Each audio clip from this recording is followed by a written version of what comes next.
आदिवासी महिला को गण दुष्कर्म अभियोग में 3 जन अभियुक्त गिरफ्त कर कोर्ट चालना कर चांदबाली पुलिस।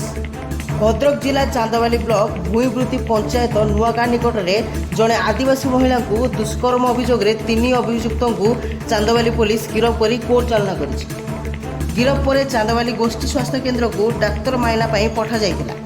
सूचना अनुसार गत 25 तारिख दिन जैनिक आदिवासी महिला भद्रक चांदबाली आसते चाष कार्य करने से नुआ गाँव में पूर्वर चाष काम करुले।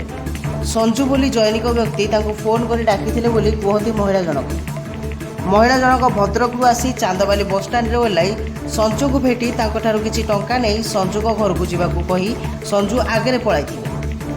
किछि समय पर महिला जनक एक ऑटो रिक्शा रे बसी जाइथिले संजू घर को। सेठारे संजू घर लोक जानिबा को पाइथिले जैनिक महिला जनक मद पीछे घरे रखा मना करथिले।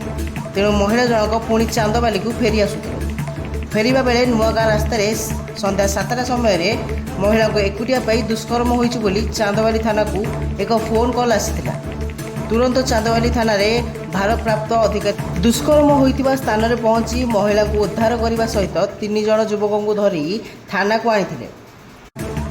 पुलिस सेमानकु पचरा उचरा करी जहाँ तथ्य पाइथिले सेही 3 जन को अभियुक्त बोली प्रमाण पाई सेमानक नाम रे केस करी 3 जन को कोर्ट चालना करछुं।